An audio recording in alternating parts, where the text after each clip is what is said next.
Trano fanitane Taditi falalana rayane Olombelongo Olombelongo Olombelongo zala Olombelongo zala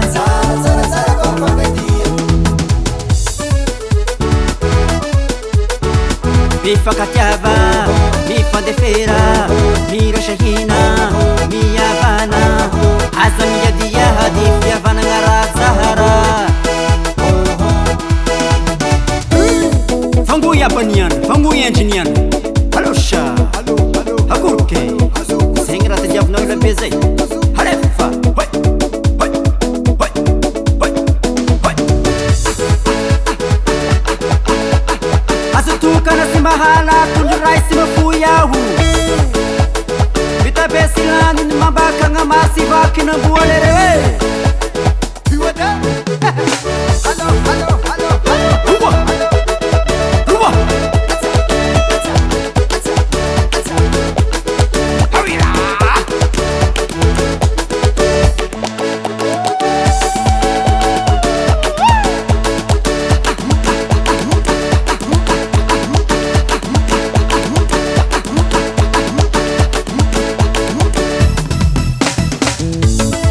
Fakatiava zalahe Shishivarany miadiady tambony tany Fotiny sambo fatiniany Olombelongo Olombelongo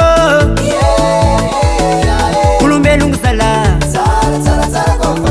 Olombelongo zala